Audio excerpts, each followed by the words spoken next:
തൃക്കാക്കര നഗരസഭയിൽ കുടുംബശ്രീ CDS ഓഫീസിനോട് ചേർന്ന് കൂട്ടിയിട്ടിരിക്കുന്ന bleaching powder ചാക്കുകൾ മാറ്റി നൽകാത്തതിൽ LDF അംഗങ്ങളുടെ പ്രതിഷേധം. ബ്ലീച്ചിംഗ് പൗഡർ ചാക്കുകൾ നഗരസഭാ ചെയർപേഴ്സൺ രാധാമണി പിള്ളയുടെ ഓഫീസിന് മുന്നിലും ആരോഗ്യ സ്ഥിരം സമിതി ചെയർമാൻ വർഗീസ് പ്ലാച്ചേരിയുടെ ഓഫീസിനകത്ത് ടേബിളിന് മുകളിലും കൊണ്ടുവച്ചായിരുന്നു പ്രതിഷേധം. ബ്ലീച്ചിംഗ് പൗഡർ ചാക്കുകളിൽ നിന്നുള്ള രൂക്ഷഗന്ധം മൂലം ഓഫീസിലിരുന്ന് ജോലി ചെയ്യുന്നവർക്ക് ശ്വാസം മുട്ടലും ത്വക്ക് രോഗങ്ങളും ശരീരമാകെ ചൊറിച്ചിലും അനുഭവപ്പെടുന്നതായി കുടുംബശ്രീ അംഗങ്ങൾ പലതവണ പറഞ്ഞിട്ടും നഗരസഭ ആരോഗ്യ വിഭാഗം നടപടിയെടുത്തില്ല. തുടർന്നാണ് നഗരസഭ പ്രതിപക്ഷ നേതാവ് MK ചന്ദ്രബാബുവിന്റെ നേതൃത്വത്തിൽ LDF അംഗങ്ങൾ പ്രതിഷേധവുമായി എത്തിയത്.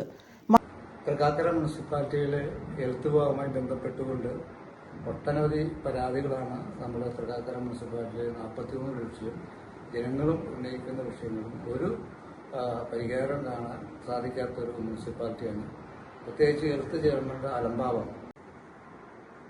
മഴക്കാല പൗർണ ശുചീകരണത്തോടനുബന്ധിച്ചുകൊണ്ട് കുമ്മായവും ബ്ലീച്ചും CDSന്റെ ചേർന്നുള്ള റൂമിലാണ് ഇത് കൊണ്ടുവന്ന് ഇട്ടേക്കുന്നത്.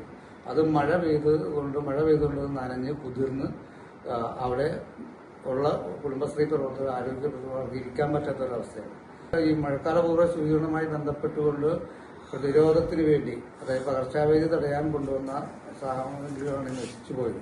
അതോടൊപ്പം തന്നെ ഡെങ്കിപ്പനി, അതോടൊപ്പം തന്നെ എലിപ്പനി തുടങ്ങിയ രോഗങ്ങൾ നഗരസഭയുടെ വിവിധ ഭാഗങ്ങളിലും റിപ്പോർട്ട് ചെയ്തിട്ട് പോലും ഒരു നടപടിയും എടുക്കുന്നില്ല. ഇപ്പോൾ തൃക്കാക്കര മുനിസിപ്പൽ ഹെൽത്ത് ചെയർമാനും ജയസുമാർക്കും എല്ലാം ഇവിടെ നടക്കുന്ന ഹരിതകർമ്മസേന കൊണ്ടുവന്ന പൊടുമാലിന്യവും അതോടൊപ്പം തന്നെ തൂക്കിക്കൊടുക്കുന്ന അഴിമതിയിലും പെട്ട് കൈക്കൂലി കയറുന്നുണ്ട്. ഇപ്പോൾ ആരോഗ്യ സ്റ്റാൻഡിംഗ് കമ്മിറ്റി ചെയർമാൻ ഇവിടെ പ്ലാസ്റ്റിക് പുറക്കുന്ന ഹരിതകർമ്മസേനയുടെ കയറ്റുന്നതുമായി ബന്ധപ്പെട്ട് അവരോട് പോലും ഏതാണ്ട് അത്താഴപ്പട്ടിണിക്കാരെ അവരോട് പോലും കൈക്കൂലി മേടിച്ചുകൊണ്ടാണ് അവരെ കയറ്റുന്നത്. അപ്പം ഇത്തരം വൃത്തിഹീനമായ ഈ സാഹചര്യത്തിലും വൃത്തികെട്ടൊരു ഭരണമാണ് തൃക്കാക്കര മുനിസിപ്പാലിറ്റി നടന്നുകൊണ്ടിരിക്കുന്നത്.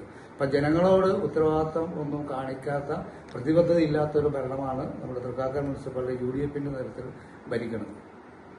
മാസങ്ങളായി കുടുംബശ്രീ CDS ഓഫീസിന്റെ തറയിലെ ടൈലുകൾ പൊട്ടി തകർന്നു കിടക്കുകയാണ്. ഓഫീസിന്റെ ശോചനീയാവസ്ഥയ്ക്ക് പരിഹാരം തേടി നഗരസഭാ ചെയർപേഴ്സന് പരാതിയും നൽകി.